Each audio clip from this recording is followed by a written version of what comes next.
Chers frères et sœurs, bonsoir. Bonsoir, frères et sœurs.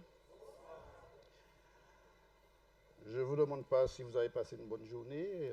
En vous regardant, ça m'a l'air. En me regardant, ça n'a pas l'air, n'est-ce pas? Effectivement, les choses ont été très difficiles pour moi. Et je suis devant vous au courage. Si vous regardez mon visage, vous voyez qu'il est de travers. Oui? Il est de travers. Ma lèvre est de travers. Et j'ai beaucoup souffert aujourd'hui, hier particulièrement. Lundi, je suis allé en urgence parce que dans l'os de ma mâchoire, il y a un problème qui me fait terriblement souffrir. Et je n'exagère pas en employant le mot terriblement, atrocement. Et à l'heure même où je vous parle, je suis debout devant vous au courage. C'est pour ne pas laisser l'Église seule. Je vous le dis à dessein, c'est pour que vous puissiez prier pour moi parce que lundi 27, je vais faire une chirurgie dans la mâchoire pour régler ce problème, tenter de le régler. Et le premier, je dois prêcher 2 semaines d'évangélisation à la retraite. Alors, je ne sais pas comment sera mon état de forme, mais pensez à moi dans vos prières. D'accord? Mais je suis là, l'Éternel me donne la force. Et je ne sais pas si j'aurai le dynamisme des autres soirs, mais ce que je sais, c'est que la parole que je vous apporte ce soir, c'est une parole pour nous encourager, c'est une parole du Seigneur. Et ensemble, nous allons nous organiser autour de cette parole en groupe de prière pour que la volonté de Dieu se fasse. Donc, nous sommes toujours dans notre série « Levez vos yeux, le roi arrive », qui est aussi en relation avec le thème de la campagne que nous aurons avec ma collègue, ma bien-aimée sœur, pasteur Siona Isri-Myriane, qui est une abyssoise comme moi. Je pensais qu'elle était de Baïf, mais elle m'a rappelé qu'elle est de la même commune que moi, que vous habitants. Et donc, nous te souhaitons la bienvenue ce soir. Merci. C'est elle qui a commencé Sabbat. Et donc, j'ai pris la suite depuis dimanche sous le thème « Levez vos yeux, le roi arrive » et le thème de la campagne. Est-ce que quelqu'un peut me rappeler? Voici l'homme. Et l'homme en question, c'est Jésus-Christ. Hier, nous avons dit qu'il y a un pays où on a oublié 5 tonnes 500 d'or. Est-ce que tu peux faire passer la diapo? Il faut suivre avec moi. 5 tonnes 500 d'or. Et nous avons dit que pendant 200 ans, cet or est resté caché sans que personne ne sache que c'était de l'or, parce que l'or était recouvert de plâtre. Et la valeur de l'or, nous avons dit, c'était de plus de 111 000 700 quelque chose. Et la valeur des 5 tonnes 500, 250 millions de dollars américains pendant 200 ans. Nous avons dit qu'il est aussi possible d'oublier quelque chose de bien plus important que 5 tonnes d'or et sa valeur monétaire. Tu peux faire passer la diapo, s'il te plaît. Et cette chose, c'est la parole de Dieu. Nous pouvons l'oublier aussi comme ces 5 tonnes d'or ont été oubliées. Mais rappelons-nous, quelle que soit la valeur de l'or, quel que soit, que ce soit un métal précieux, elle n'a pas plus de valeur que la parole de Dieu. Parce que les hommes, avec leur or, quand ils quittent la terre, qu'est-ce qu'ils font avec? Ils restent. Ils laissent l'or. Mais la parole de Dieu, quand nous entrons dans la poussière de la terre, eh bien, le caractère que nous a forgé la parole de Dieu, nous allons avec jusqu'au retour de Jésus-Christ. Par conséquent, la parole a plus d'importance que l'or et sa valeur monétaire. Nous avons lu un texte qui nous invite à ne pas abandonner notre assurance à laquelle est attachée une grande rémunération, car vous avez besoin, dit Paul, de persévérance, afin qu'après avoir accompli la volonté de Dieu, vous obteniez ce qui vous est promis. Et il dit encore un peu de temps, celui qui doit venir viendra, il ne tardera pas. Et ensuite, il ajoute une petite phrase, et mon juste vivra par la foi. Depuis le temps que nous annonçons le retour de Jésus, Jésus n'est toujours pas revenu. L'attente, frères et sœurs, se fait longue. Il est, d'une manière générale, difficile d'attendre. Quels sont ceux qui aiment attendre ici? On vous donne un rendez-vous, peu importe l'heure à laquelle la personne arrive, vous allez attendre. Quels sont ceux qui aiment ça? Personne. Il est difficile d'attendre. Même son tour. Moi, quand lundi, je suis arrivé au cabinet du médecin à Basse-Terre, il y avait une foule de personnes. D'ailleurs, je lui ai envoyé un message pour lui dire que je viens. Et je lui ai dit qu'il m'accepte, qu'il ne m'accepte pas, moi je ne sors pas du cabinet. Et quand je suis arrivé, je ne pouvais pas attendre. Ce n'est pas que je ne voulais pas attendre, ce n'est pas que j'ai fait une impolitesse, je ne pouvais pas attendre. Et je suis entré dans le bureau de la secrétaire et je lui ai dit, voilà mon problème. Tout de suite, elle est allée voir le médecin. Et le médecin m'a appelé, m'a fait des radios tout de suite. Je suis passé parce que je ne pouvais pas attendre. Vous comprenez ça? Je ne pouvais pas attendre. Et après, je l'ai remercié. Elle m'a dit non, c'est pas moi, hein, c'est la secrétaire. Mais j'ai dit, eh bien, j'ai dû toucher son cœur. Parce que la manière dont je lui ai expliqué ma souffrance, elle ne pouvait faire qu'une seule chose, c'est de dire au médecin de me prendre en charge tout de suite. Je ne pouvais pas attendre. Nous n'aimons pas attendre, d'une manière générale. Maintenant, frères et sœurs, les signes des temps révélés par Jésus, dit Bradshaw, celui qui a préparé le message, sont moins des panneaux indiquant la distance à parcourir que des panneaux indiquant la route sur laquelle on se trouve. Autrement dit, ce ne sont pas des panneaux qui nous disent « il vous reste 5 km ». Ce sont plutôt des panneaux pour nous dire que vous êtes sur la bonne voie. Parce qu'en fait, on peut être sur une route sachant qu'il nous reste 20 km à parcourir, mais ce n'est pas la bonne route. Vous êtes d'accord avec moi? Ce qui est important, ce n'est pas la distance à parcourir, que ce soit 5 km, 10 km, 15 km, 20 km. Ce qui importe, c'est de savoir est-ce que je suis sur la bonne route. Je vais arriver. Et les signes de temps que Dieu a donnés, ce ne sont pas des panneaux pour nous dire il vous reste 1 année, 2 ans, 3 ans. Les hommes se sont appliqués à fixer des dates du retour. Et d'ailleurs, notre mouvement en a pris un coup parce que le 22 octobre 1844, c'est la date qui avait été fixée pour le retour de Jésus. Quand on s'est rendu compte qu'on s'est trompé, un événement s'est produit, mais la date n'était pas bonne. Parce que la parole dit, personne ne sait ni le jour, ni l'heure. Qui seul le connaît? Le Père seul. Donc, ne nous focalisons pas sur la distance à parcourir, focalisons-nous sur la destination. Là où nous allons. C'est ce qui importe et c'est ce que les panneaux indicateurs de la parole de Dieu nous disent.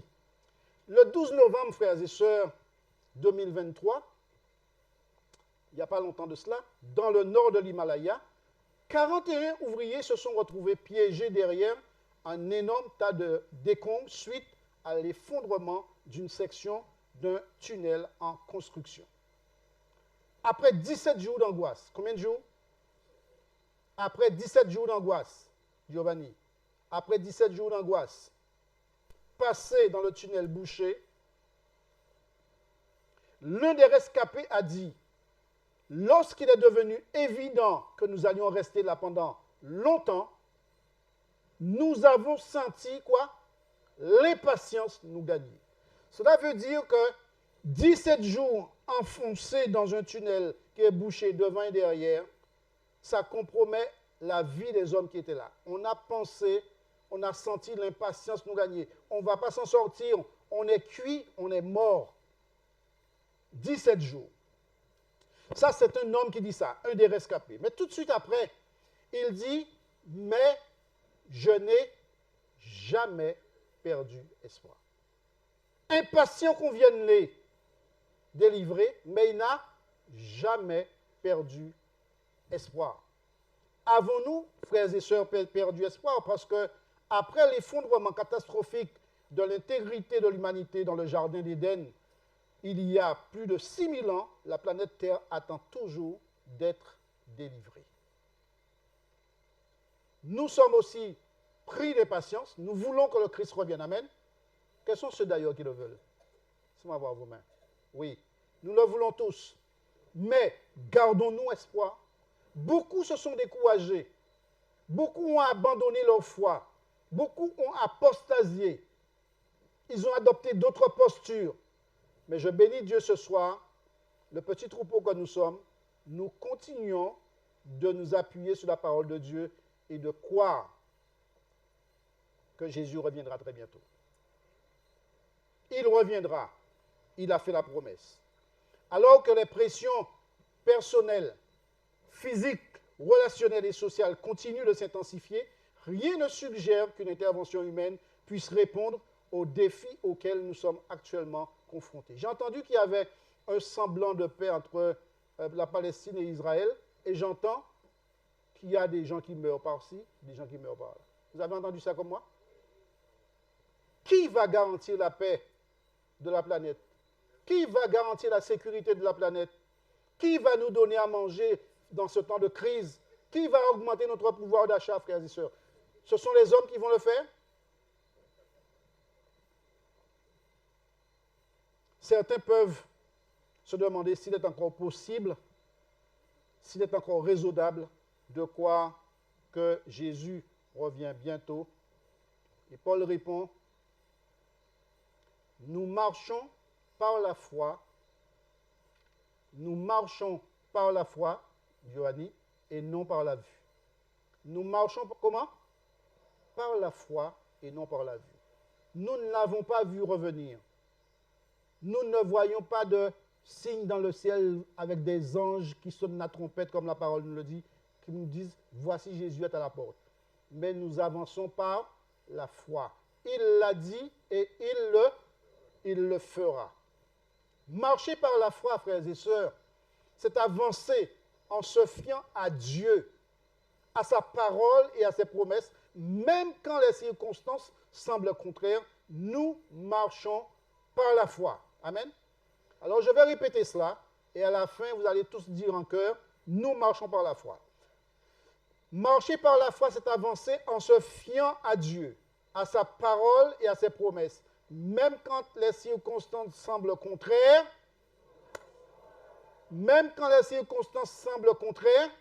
nous marchons par la foi. Les problèmes font partie de la vie. Il y a des épreuves, il y a la souffrance. Moi-même, je suis un exemple de souffrance vivant. Nous souffrons. Chacun de nous, nous sommes venus avec nos souffrances ce soir. Quelle que soit la nature de notre souffrance, nous souffrons, nous passons par des épreuves. Nous avons des problèmes dans notre vie, des problèmes dans notre travail, des problèmes à la maison, des problèmes à l'église. Mais nous marchons par la foi et non par la vue.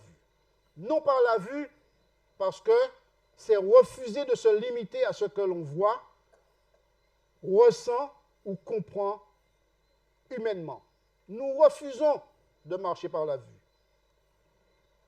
Frères et sœurs, ce soir, tandis que nous marchons par la foi en refusant de marcher par la vue, j'aimerais vous inviter à un temps de prière, un premier temps de prière, pour demander à Dieu d'augmenter notre foi dans cette promesse.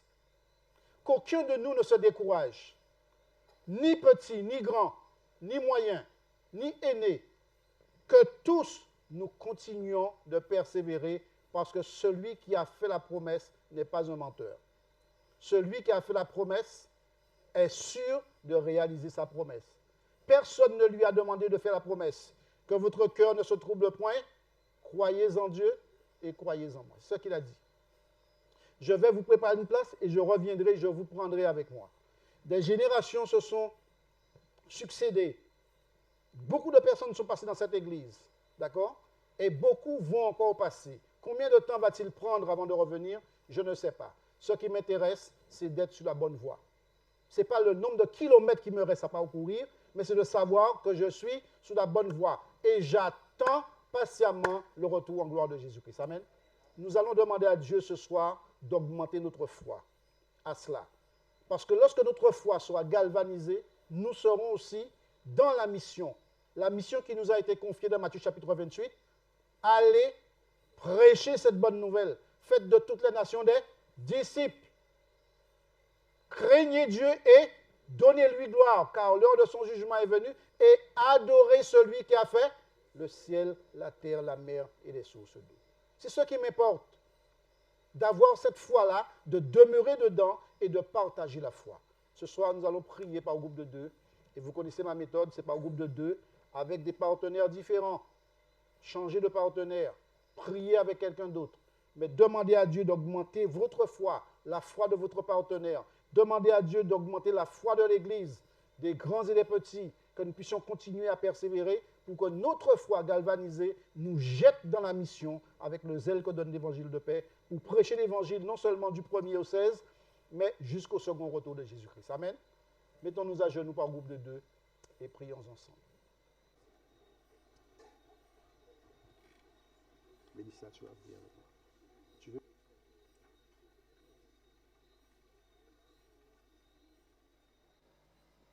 L'apôtre Paul, frères et sœurs, nous invite à marcher par la foi et non par la vue. C'est donc une invitation à une confiance totale en Dieu. La foi devient donc notre boussole, même dans l'incertitude. Ce n'est pas tout le temps que les marins naviguent en eau claire, où on voit d'une île à une autre. Parfois, la vue est troublée, il y a du brouillard, même en voiture, parfois il y a du brouillard. Mais nous allons par la foi. On longe la ligne blanche quand je passe par les mamelles. Je longe la ligne, je regarde les rivets, je longe les rivets pour ne pas tomber à droite à gauche. Mais j'avance lentement, mais par la foi. Eh bien, en bateau, pareil. Quand on prend la mer, eh bien, parfois, on ne voit pas. On sait qu'il nous faut aller sur tel point, tel DCP, mais on va avec la boussole, même si on ne voit pas. Eh bien, c'est ce que Paul nous invite à faire, parce que la foi, c'est cette boussole dans l'incertitude. Nous vivons, frères et sœurs, dans un monde où tout pousse à marcher par la vue. Les réseaux sociaux imposent l'image du succès immédiat, l'économie est instable et l'avenir incertain. La peur du lendemain, les guerres, les crises écologiques et la méfiance généralisée rongent la confiance. Et dans ce contexte, marcher par la foi est un acte de résistance. Le monde sécularisé dans lequel on vit, c'est tout est rationalisé. Il faut que je voie. Il faut que je voie, un petit peu comme Thomas. Si je ne vois pas, je ne vais pas croire. Il faut que je mette ma main pour que je croie. C'est cela, le monde sécularisé aujourd'hui. Tout, on veut tout de suite. Eh bien, aller par la foi, c'est aller à contre-courant. C'est ça, hein? Dans ce contexte, c'est marcher par la foi, c'est un acte de résistance. On résiste à l'idée de faire tout par la vue. Le chrétien, il a la foi et il fait confiance à Dieu. Dans Jean 14, versets 1 à 3, il est dit que votre cœur ne se trouble point. Dieu savait qu'il y aurait eu des tumultes, des troubles, mais il dit que votre cœur ne se trouble point. Marchez par la foi et non par la peur. Parce que beaucoup prennent leurs décisions aujourd'hui sur la base de la peur, peur de manquer, peur de perdre, peur de ne pas être à la hauteur. Mais la foi dit, même si je ne vois pas encore la solution, Dieu travaille pour moi. Amen. Je ne vois pas encore ce que Dieu va faire, mais il va travailler pour moi. Moi, tout ce que je sais, c'est que du 1er au 16, je dois prêcher à Bémao. Lundi, je vais faire une opération. Mais j'avance par la foi parce que je sais que je vais prêcher au nom de Jésus-Christ. C'est ça. J'avance par la foi. Marcher par la foi, c'est garder une vision quand tout semble flou. Le monde actuel vit dans le court terme. On veut tout de suite. Mais la foi t'enseigne à voir plus loin que l'instant présent. C'est marcher avec la conviction qu'une direction divine existe, même quand le GPS de la vie semble perdu. Le monde alors devient dur, méfiant et individualiste. Mais la foi te pousse à aimer, à pardonner et à tendre la main. Vous rappelez de l'image de la statue d'or, le Bouddha qui était tombé dans la boue? Nous avons dit que Dieu ne se retrouverait jamais dans la boue. Et quand même un enfant de Dieu se retrouve dans la boue, qu'est-ce qu'il faut faire? Les mains qu'il nous donne, qui sont les prolongements de son action, il faut les utiliser pour relever ses enfants. Eh bien, c'est ça. Par la foi, eh bien, nous sommes poussés à aimer, à pardonner et à tendre la main. La vue dit, les gens ne changent pas. À quoi bon pardonner? À quoi bon aimer? À quoi bon soutenir? À quoi bon prier? Il peut que changer. Mais la foi nous dit, Dieu peut transformer un cœur. Vous croyez à ça, frères et sœurs? La vue nous dit, c'est impossible. Mais la foi nous dit que tout est possible à celui qui croit. Ce n'est pas moi qui l'ai dit, c'est Dieu qui nous le dit. Et ce soir, dans ce deuxième temps de prière, juste avant, nous allons chanter le chant qui nous introduit à ce moment de prière.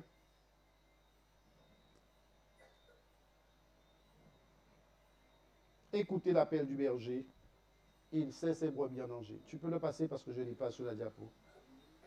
Écoutez l'appel du berger, il sait ses brebis en danger. Peut-être que nous pensons que les gens ne vont pas accepter, les gens ils vont pas changer, mais ayons la foi qu'il y a une brebis qui doit sortir de là où elle est pour rejoindre la bergerie de Dieu. Et ensuite, nous allons prier.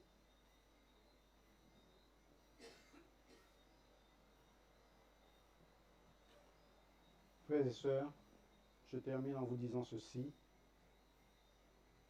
Apocalypse 21, verset 4. La seconde venue de Jésus va interrompre un jour la vie telle que nous la connaissons, avec ses souffrances. Il va inaugurer l'éternité. C'est ce que Jean nous dit. Il essuiera toute larme de leurs yeux, et la mort ne sera plus. Il n'y aura plus ni deuil, ni cri, ni douleur, car les premières choses ont disparu. C'est la promesse que nous chérissons par la foi. Donc, marcher par la foi ne veut pas dire ignorer la réalité. Nous vivons dans une certaine réalité. Ce n'est pas ignorer cette réalité, c'est la regarder en face, tout en choisissant, Giovanni, de croire que Dieu a le dernier mot. Marcher par la foi, ce n'est pas ignorer la réalité, mais c'est regarder la réalité en face, tout en choisissant de croire que qui c'est qui a le dernier mot? C'est Dieu qui a le dernier mot. N'abandonnez donc pas votre assurance, à laquelle est attachée une grande rémunération, car vous avez besoin de persévérance, afin qu'après avoir accompli la volonté de Dieu, vous obteniez ce qui vous est promis. Encore un peu de temps, celui qui doit venir viendra, il ne tardera pas, et mon juste vivra par la foi. Vivez par la foi. Attendez le second retour de Jésus et accomplissez la mission auprès de quelqu'un qui ne le connaît pas encore. Que Dieu bénisse son Église.